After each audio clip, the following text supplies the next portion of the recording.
Srisailam left bank canal పనుల్లో భారీ దోపిడీకి రంగం సిద్ధమైంది. అసలు పని కంటే కొసరు పనికి వేల కోట్ల రూపాయలు పెరిగిపోయాయి. ఏడాది తిరగకుండానే బడ్జెట్ ఏకంగా మూడింతలు పెరిగింది. తాజాగా నిర్వహించిన సమీక్షలో సాగునీటి పారుదల శాఖ మంత్రి ఉత్తమ్ కుమార్ రెడ్డి స్వయంగా అంచనా వ్యయం పెంపు విషయాన్ని ప్రకటించారు.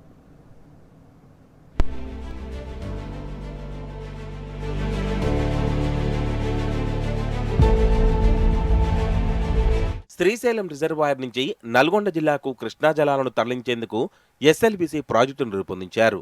2005లో జీవో 140 ద్వారా ప్రాజెక్టు పనులకు 2292 కోట్లతో అప్పటి కాంగ్రెస్ సర్కారు పరిపాలన అనుమతులు మంజూరు చేసింది.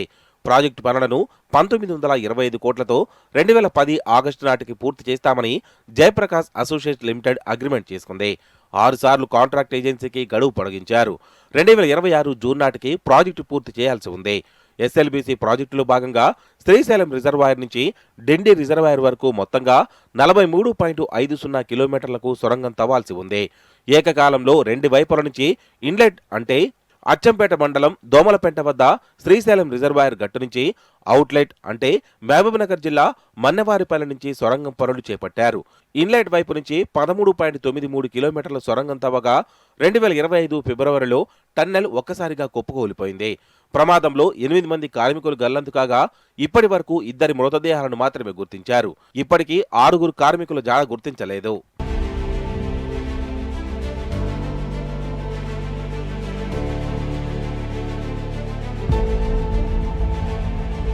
ప్రమాదంతో ఇన్లెట్ పనులు నిలిచిపోయాయి.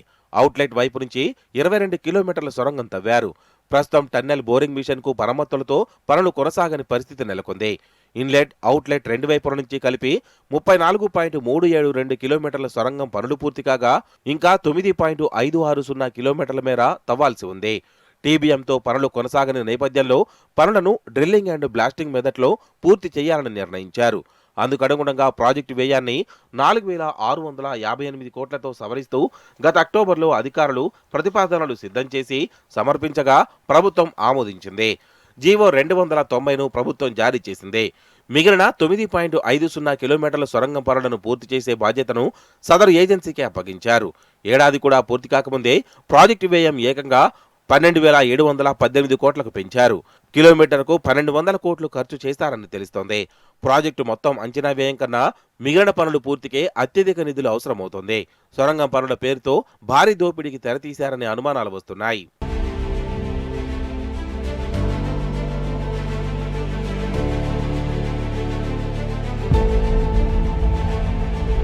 జూన్ 2028 వరకు ప్రాజెక్టు పూర్తి చేస్తామని సాగునీటిపారుదల శాఖ మంత్రి ఉత్తమ్ కుమార్ రెడ్డి స్పష్టం చేశారు. కార్మికుల భద్రతపై రాజీ పడబోమని వివరించారు. పనుల పూర్తికి కావలసిన నిధులు, భూసేకరణ, సాంకేతిక, పరిపాలనాపరమైన అనుమతులను వేగంగా పూర్తి చేసేందుకు అన్ని చర్యలు తీసుకుంటున్నామని, టన్నెల్తో పాటు డిండి ప్రాజెక్టు, బ్యాలెన్సింగ్ రిజర్వాయర్లు, కాల్వల నిర్మాణాన్ని నిర్ణీత గడువులోగా పూర్తి చేయాలని అధికారులను ఆదేశించారు. దేవరకొండ వైపు నుంచి పనులు సంతృప్తికరంగా కొనసాగుతున్నాయని, ఇప్పటికే 1/2 కిలోమీటర్ వరకు పూర్తి చేశామని, శ్రీశైలం వైపు నుంచి కూడా భద్రతా ప్రమాణాలు పాటిస్తూ పనులు సాగిస్తున్నామని తెలిపారు. టన్నెల్ పనులను మరింత వేగవంతం చేసేందుకు 3 అత్యాధునిక ఆర్మ్ బూమర్ యంత్రాలు నెలాఖరులోగా వస్తాయని వెల్లడించారు. ఈ ప్రాజెక్టుకు సవరించిన అంచనా వ్యయం సుమారు 12,718 కోట్లని, నాణ్యత ప్రమాణాలపై ఎలాంటి రాజీ ఉండకూడదని పేర్కొన్నారు. జూన్ 2028 నాటికి అన్ని పనులు పూర్తి చేయడమే ప్రభుత్వ లక్ష్యమని తెలిపారు.